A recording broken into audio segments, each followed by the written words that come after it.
Hey, it's time for Sarah's bedtime stories.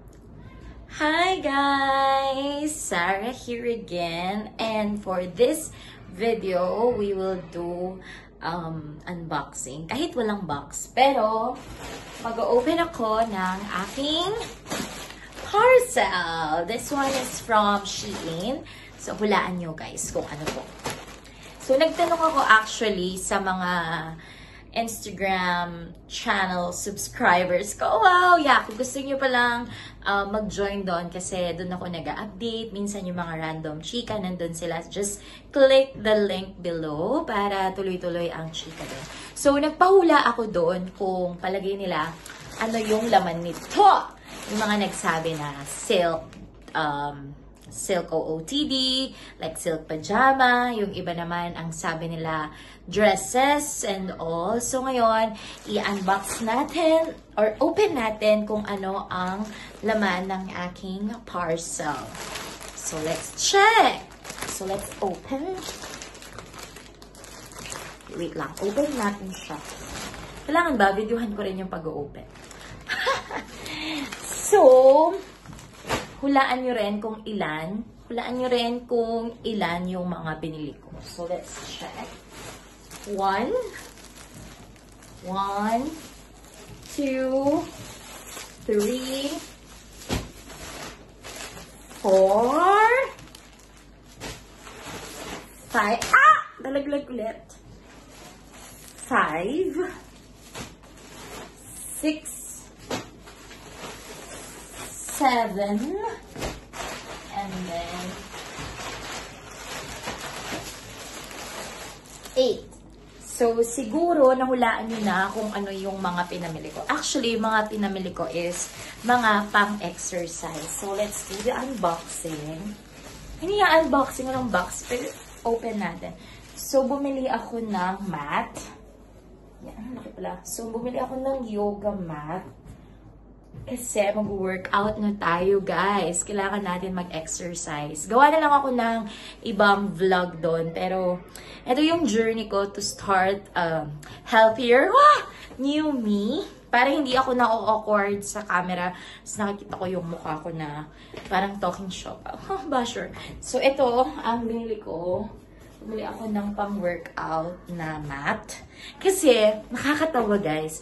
Nung una akong nag-try ng workout, Diyos ko, dito sa tiles. Tapos nadulas-dulas pa ako. Mamaya magkabukol ako. Hindi ako pumayat, diba? So, this one is the first item. And then, this one, actually, ito siyang bola. Tapos naisip ko, saan ako magpapabomba ng bola? Actually, ang dami kong actually. So, bola to, yan. Pink kasi very Sarah's bedtime stories. Fun fact, hindi na, nalaglag na naman. Hindi talaga pink yung favorite color ko. Actually, it's black and brown. Kaso, hindi siya bagay for my branding. So, ito yung ito yung bola na hindi ko alam paano siya sisindihan. Hindi ko alam paano siya ipapalobo. Pero pang-exercise din to. So, siguro mamaya ko na siya papakialaman at baka mabutas siya. Sayang naman. So, plastic muna natin siya ulit. Plastic natin siya ulit. It's yung maliit lang siya for workout purposes. And then, here's, I think alam ko to. This one is blazer. This one is an oversized blazer. Actually, size XL. So, try natin siya. Sana kasha. Oh my God, it's just fit. Right fit lang. Hindi siya maluwag. Pero, mahaba siya. So, ayan siya. Gray kasi madalas black ang meron ako. So, this time, let's try gray. And akala ko may bulsa siya, pero wala siyang bulsa, guys. Kasi joke lang pala yung bulsa niya. So, ayan siya.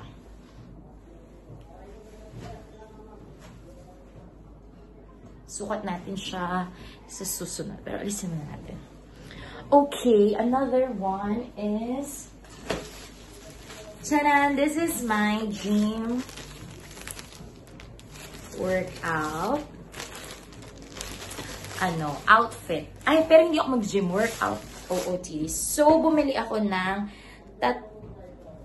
tatlong set ng shirts for workout. Meron akong gray,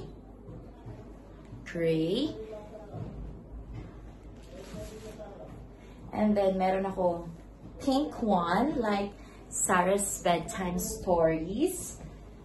Tapos, meron din akong black. Yeah. So, feeling ko ready na akong mag-exercise. Okay. Ganun ako kahilig mag-OOTD. Gusto ko marami.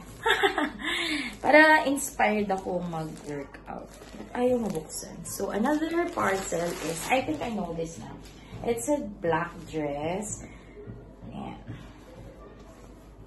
Meron ako nito, actually before.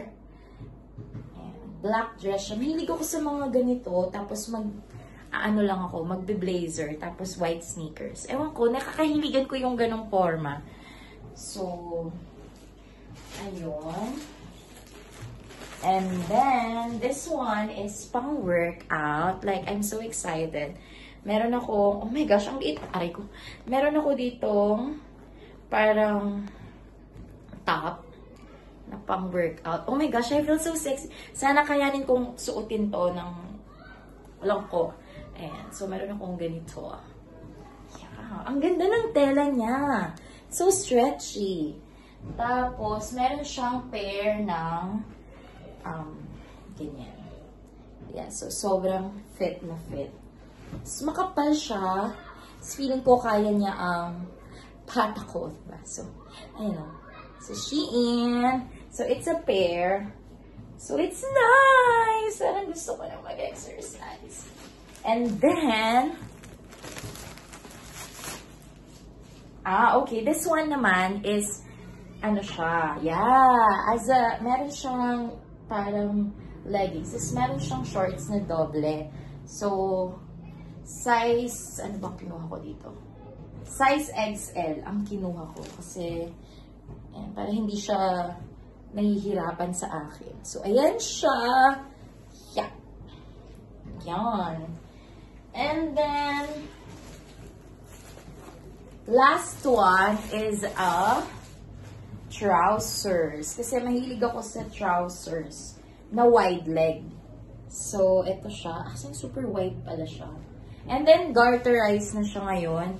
Kasi, minsan tumataba. Diba? So, sayang yung damit.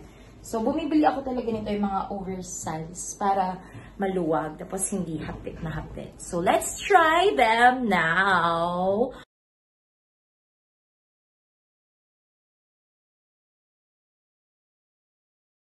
So guys, after kong nag-open ng mga parcels ko from Shein, meron pa akong isang dumating. Siguro kanina dun sa background.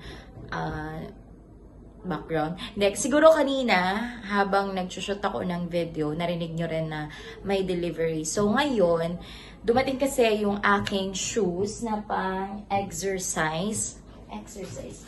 So ito siya from the Orange app. Actually, sinuggest lang to ng kaibigan ko. Hi, Ma'am Judy! Thank you for your recommendations. Kasi guys, wala akong running shoes o yung mga pang-physical na activities na outfit. Kasi unang-una, hindi ako mahilig sa mga ganon. Ang hilig ko lang na physical activity is sayaw, TikTok. Pero yung mga takbo, lakad, my gosh, hindi ko gusto yun. Ay, hindi. Gusto ko naglalakad kapag kagabi, tas malamig, yan. Pero kung yung maglalakad ka, tas mainit, tas ay, hindi ko masyadong trip yun. Kaya wala akong mga wala akong mga outfit na pang physical activities. Laging pang bahay, mga comfy. And then one time, nung nagpunta kami ng Mapanwepe, walkathon, naglalakad kasi doon, di ba? Dahil siya, lake. Tapos, may part doon na may mga nalalaglag na mga dahon, yung mga parang patusok, tapos mabuhangin. Tapos ang suot ko lang is yung mga nabili ko lang na parang tsinelas, yung mura lang, yung mga 59, 69, ganun. Tapos, yung medyas ko, yung mumurahin din, yung mga 25, ganun. So, yun yung suot ko, guys. Diyos ko, hirap na hirap akong maglakad kasi pumapasok yung buhangin o kaya naaapakan ko yung mga tumatama sa paa ko yung mga dahon-dahon, yung mga tuyong dahon. Tapos, ang sakit. Tapos, ang bait-bait lang sa akin ni Twinnie. Hi, Twin! Pinahiram niya ako ng tsinelas niya para hindi ako mahirapan maglakad. Tapos, doon ko naisip na, dito pala kailangan yung mga medyas na makapal, yung mga sapatos na pang physical activity. So ngayon, first time ko lang bumili ng sapatos na mahal for walking, for running. Kasi nga, mag-workout na ako!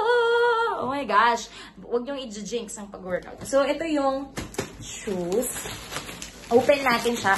Hindi ko alam if tama yung size ko, pero let's try.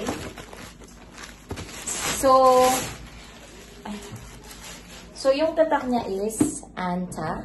Hindi ko alam yung basa, pero marami siyang colors, pero I chose the black one para hindi dumihan. So, ito siya.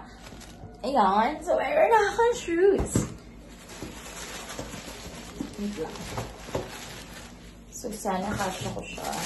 So, mainit-init pa. So, magaan siya. Feeling ko magaan siya. So, ayan. Meron na akong shoes. So, ito yung susuotin ko for my feeling mag-workout. Ito. Yan. Sa orange app ko lang to nabili. So, guys, ayan yung shoes. So, very comfy siya. Oh my God. Pwede na ako mag-exercise.